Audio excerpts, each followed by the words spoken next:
Bonjour à tous, nous commençons aujourd'hui le 4e Pérec de Masechet Péa à la première Mishnah. Nous allons voir dans ce Pérec la distribution de la Péa. Y a-t-il des moments précis où on doit laisser la Péa, des heures précises? Est-ce qu'un pauvre peut garder de la Péa pour un autre pauvre? Ça, nous allons le voir donc dans ce Pérec.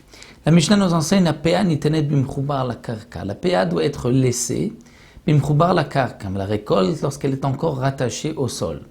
C'est-à-dire on va moissonner le champ et laisser une partie qu'on ne moissonnera pas. On va cueillir des fruits de l'arbre et laisser une partie qu'on ne cueillera pas.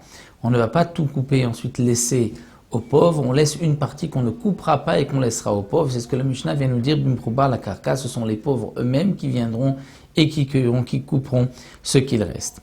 Bédalit ou badekel, lorsqu'il s'agit d'une vigne. Bédalit, c'est-à-dire qui a poussé, qui a grandi sur des bois ou sur d'autres arbres.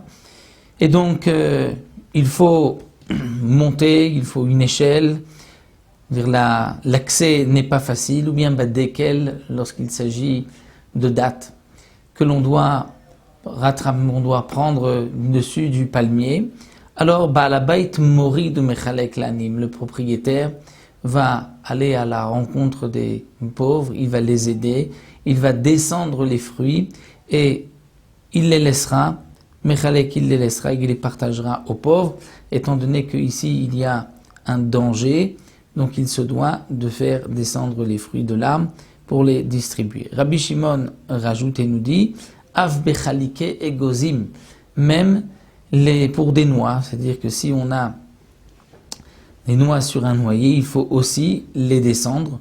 Pourquoi? Parce que cet arbre n'a pas, de nœud, et donc escalader, grimper sur cet arbre, c'est difficile, on risque de glisser, glisser egozim. Et donc c'est pour cela que Rabbi Shimon nous dit qu'il faudra là aussi faire descendre les fruits pour les pauvres, bien que généralement la Péa se laisse lorsqu'elle est encore rattachée à l'arbre ou rattachée au sol. Dans ces cas de danger, le propriétaire va donc faire un effort et les descendre. Même si nous avons 99 pauvres qui disent les chalek, ils veulent que l'on distribue la Péa. Là, on revient dans le premier cas de la Mishnah, que l'on doit laisser la Péa rattachée au sol, et c'est là que les pauvres viendront cueillir, viendront récolter la Péa. Il ne s'agit pas d'un cas de danger, donc lorsqu'on doit laisser la Péa sur le sol et que les pauvres vont venir cueillir les fruits ou la récolte, si 99 pauvres, nous avons 100 pauvres devant nous, 99 disent nous préférons que le balabait, que le propriétaire les cueille, les ramasse et qui nous les distribue, et il y a un seul, vechad omer lavos, non, laissez comme c'est et à chacun de prendre lazé shomim, c'est à ce dernier qu'on écoutera, étant donné que la halacha, chez Amar Kalacha, c'est lui qui a dit comme la halacha. Bien sûr, si les 100 sont d'accord que le propriétaire descende et distribue, donc dans ce cas-là, on peut dire que tout le monde est d'accord, il distribuera, mais même s'il n'y a qu'une seule personne qui s'oppose, on le suivra, même si lui est particulièrement fort, et donc on sait qu'il aura plus de chances de ramasser plus vite que les autres et plus que les autres, malgré tout c'est lui qui a raison.